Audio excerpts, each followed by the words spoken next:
Salut tout le monde! Allez, on se retrouve donc pour une nouvelle vidéo. Une nouvelle vidéo qui a pour titre le Paris Saint-Germain, préparation tronquée ou pas. Donc là, je vais vous demander vos avis, moi je vais vous donner mon avis. Donc on va voir un peu sur cette préparation et ce début de saison. On va parler dans l'œil de Patrice, on va parler du mercato aussi, le mercato du Paris Saint-Germain, et on va parler aussi du Ballon d'Or, les nominés au Ballon d'Or. Mais on commence tout de suite par le premier point. Pensez bien à vous abonner à la chaîne où 96% des personnes qui regardent la chaîne ne sont pas abonnées. Donc pensez bien à vous abonner.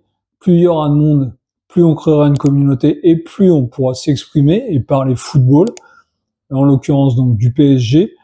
Vous laissez un pouce bleu, ça fait toujours plaisir pour le travail. Et surtout, laissez des commentaires, mettez des commentaires, donnez des avis, comme sur ma dernière vidéo où je parlais de l'Euro 2025, la déception de l'équipe de France, où 2-3 personnes ont laissé des commentaires. Ben allez-y, laissez-en en plus, donnez vos avis, ne regardez pas juste comme ça, ne soyez pas que spectateurs, mais soyez intervenants aussi. Donc on va commencer le PSG et sa préparation tronquée ou pas.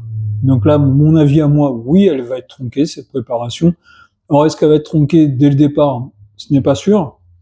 Mais là, donc, ils ont repris l'entraînement que mercredi, donc ils sont venus au campus que mercredi, après 3 semaines de congé bien mérités, après cette saison interminable qu'ils ont eue, qui a duré un tout petit peu plus de 12 mois et 2 semaines à peu près, avec des parcours dans toutes les compétitions, où ils sont allés au bout de toutes les compétitions, même s'ils perdent la finale de la Coupe du Monde des clubs, ils sont allés au bout. Donc ça les a emmenés jusqu'au 13 juillet. Par la suite, ils sont partis en congé le minimum pour des travailleurs, hein, parce que ça reste comme des travailleurs, même si ce sont des footballeurs professionnels, même si ce sont des sportifs professionnels avec des gros salaires, ils doivent bien se reposer, c'est tout à fait logique, il n'y a pas besoin de... Hein. Donc 3 semaines minimum de congés qu'ils ont eu, donc ils auront repris l'entraînement que mercredi.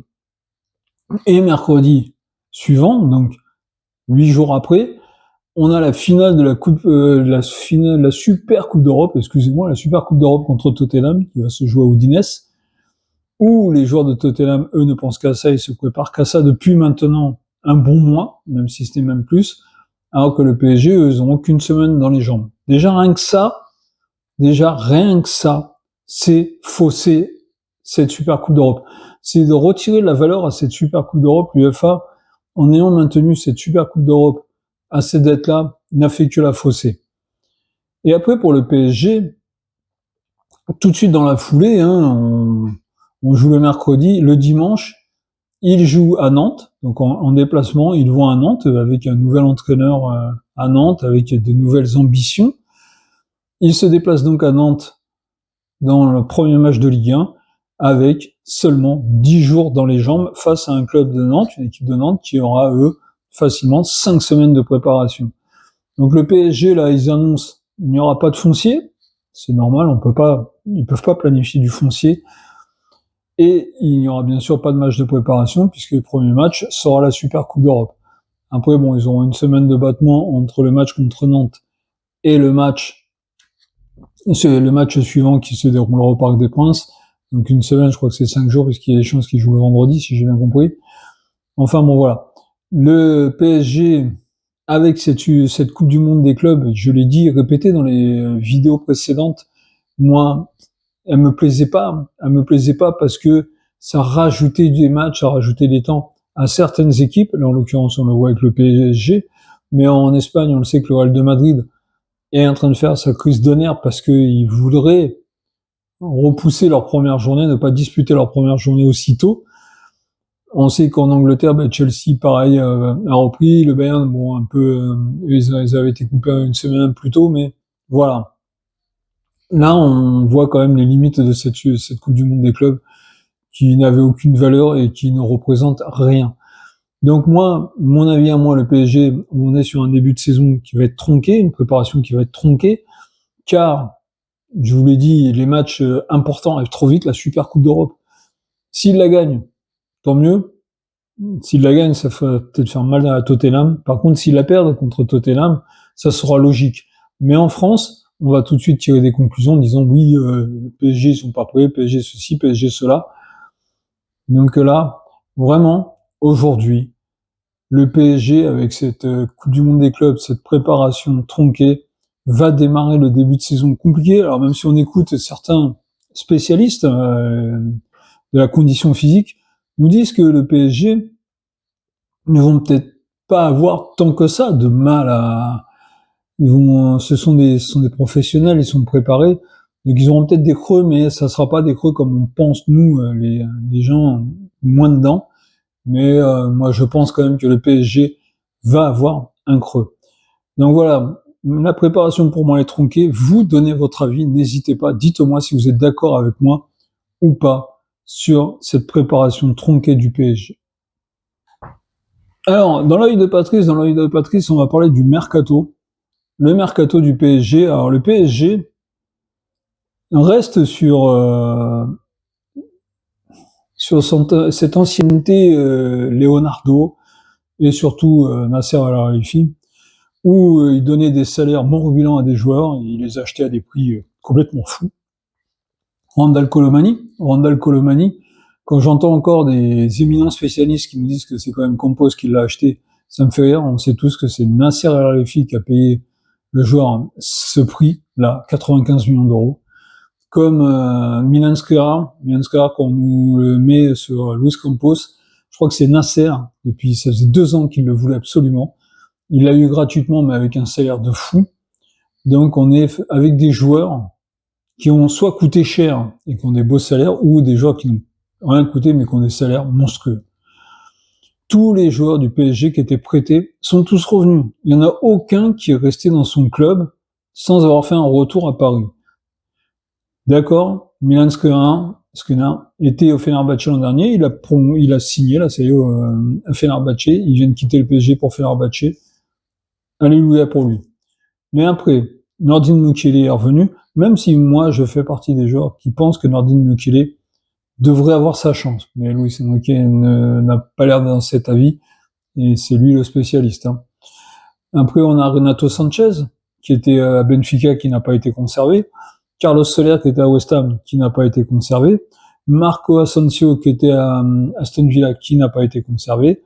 Randal Colomani, la Juventus le voudrait, mais voilà, à un prix défiant toute concurrence. Donc ça négocie pour l'instant. On a le jeune Ousni, pareil, qui était prêté au Havre, mais qu'on n'a pas vu avec le Havre.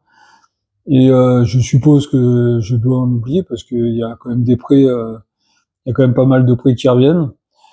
Donc voilà, là, ces joueurs-là qu'il va falloir se débarrasser. Donc Randal Colomani, la Juventus, il y a des pourparlers avec. Après, tous les autres, ils ont des salaires tellement importants que s'en débarrasser, c'est dur. Donc c'est des prêts avec une prise en charge du salaire, car les clubs ne peuvent pas s'aligner sur ce que leur propose le PSG. Et donc, les joueurs restent avec leur salaire confortable. Ça, c'était une politique de Nasser et de Leonardo au tout début, c'était de surpayer et suracheter les joueurs. Et aujourd'hui, on voit qu'on a des joueurs qui sont bien avec leur salaire, qui n'ont pas envie de partir. On a eu le cas Athènes Ben Arfa. Maintenant, dans les joueurs qui étaient là et qui ont fait la saison quand même, on a le troisième gardien. Excusez-moi pour le nom, je m'en souviens plus, c'est Arnaud Théma, c'était quoi, quelque chose comme ça, qui devrait partir donc au Celta Vigo, ce que j'ai entendu. Lui, ça avait l'air d'être un bon gardien, c'est dommage, comme il laisse pas sa chance. Mais on a un jeune gardien italo-brésilien qui a signé Marin, Renato Marin, qui a l'air d'être un bon petit gardien, donc qui est là apparemment pour prendre le poste de numéro 3. Lui, c'est signé. Après, on a dans les gardiens, on a toujours une gestion des gardiens au PSG qui est extraordinaire. Là, on avait réussi à mettre un numéro 1 bien en place, avec Donnarumma, avec un Savanov en numéro 2, et donc avec le gardien espagnol en numéro 3. Là, on ne souhaite plus conserver Donnarumma car il ne veut pas trop s'aligner au niveau salaire, ce que j'ai compris. Et donc là, on a une première recrue annoncée. Alors, il n'a pas signé, donc il y a un officiel, mais c'est une première recrue annoncée quand même à des tarifs vraiment pour un gardien fou. Donc c'est Lucas Chevalier, le gardien de Lille, qui est annoncé pour un prix de 43 millions d'euros. plus bonus. Alors j'ai vu qu'il y a des endroits où c'est que ça parle que ça monte jusqu'à 50 et même plus. Donc Lucas Chevalier qui risque d'être une recrue du PSG là, hein, à ce que j'ai vu, il était attendu dans la journée pour la visite médicale. Ça c'est cette première recrue importante. Deuxième recrue, lui on en parle depuis au moins 2 mois, ça fait un moment qu'on en parle. C'est un défenseur central droit, fait pour concurrencer Marquinhos. C'est le défenseur ukrainien, alors là, excusez-moi, c'est Ilya Zabarniu, qui joue à Dortmund. Alors Dortmund, bien sûr, quand ils vendent un joueur au Real de Madrid, ils sont dans des tarifs raisonnables. Dès qu'on veut le vendre au PSG, on veut gagner de l'argent. Donc les négociations ont été dures et longues, hein, avec Luis Campos. Donc Marquinhos qui avait besoin d'être remplacé. Donc là, il va signer pour 63 millions plus bonus, mais on n'atteint pas les sommes demandées folles au départ de Dortmund. Heureusement que Luis Campos a géré ce dossier, parce que si ça avait été Nasser, on serait à des tarifs encore de fou. Donc voilà, le mercato, pour l'instant dans l'œil de Patrice, voilà où on en est. On est sur potentiellement 2 arrivées. Des départs, on parle beaucoup de Kipembe, on parle de Beraldo qui voudrait quitter le PSG aussi, mais bon, pour l'instant on sait pas trop. On nous parle aussi de Bradley Barcola, qui serait dans le viseur de plus grands clubs, de plusieurs clubs européens. Voilà ce qu'on pouvait dire dans l'œil de Patrice en parlant du mercato du PSG. Un mercato qui est ouvert. Il y avait une base d'équipe, c'est vrai qu'il faut la renforcer. Donna a fait une fin de saison extraordinaire, donc pour Chevalier ça va être très très dur. Par contre pour Zabarni, apparemment ça a l'air d'être un rock que je connais pas trop, ça a l'air d'être un très très bon joueur, donc on va voir ça. Donc voilà pour le mercato du PSG à l'heure actuelle. N'hésitez pas, donnez vous aussi vos avis et donnez aussi vous ce que vous pensez de tout ça, n'hésitez pas.